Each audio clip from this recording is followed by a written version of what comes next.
good morning. For this video, magluluto tayo ulit ng lechon de leche. Dito na natin siya lagay guys, since wala po tayong yung sa traditional na lechonan. Ang gagawin natin is, sa oven natin siya lulutuin. Marinate ko na yung buong biik, tapos instead na yung sa kutsilyo kasi, pinapatihayan natin yung biik dito sa pan na ganito. Pero yung sa atin is same pa rin sa kagaya ng pag-prepare ng lechon, yung pinatahi yung sa tiyan niya tapos nilalagyan ang loob ng yung mga pampalasa. So ito na guys, makita ko sa inyo yung lechon, nilechonin natin. So ayan po, 17 pound po ito. Tapos ang gagawin natin dito guys, since ito yung lalagyan natin, yung pan. So tingnan niyo po, kinahin ko yung sa tiyan. Ayan. Minarinate till 9. Tapos gagawin natin ito. So ito pa lang nabili nating ano guys, is walang ano, ayun oh, wala yung missing yung isang tenga niya. Ito guys, ganito po. Ayan. Ito po, wala po siyang isang tenga. Ganito lang po yung pagkakap, ano niya, yung forma. Ayan dapat.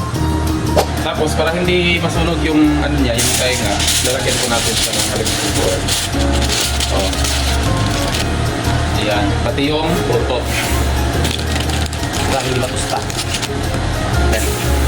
Para may malagyan tayo mamaya ng ano din, dito for presentation. Lagay natin dito. Ayan. Ganyan. Para nakakanga. Dito, salang. Dito sa ating oven guys, dapat nakapreheat na po siya bago natin ilagay yung ating lulutuing lechon.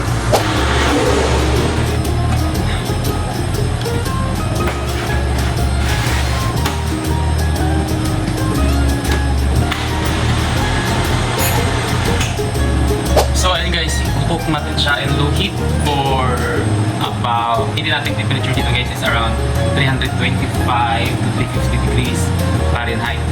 Depende po yun sa oven nyo kasi sa amin po, napakadaling mag-cook.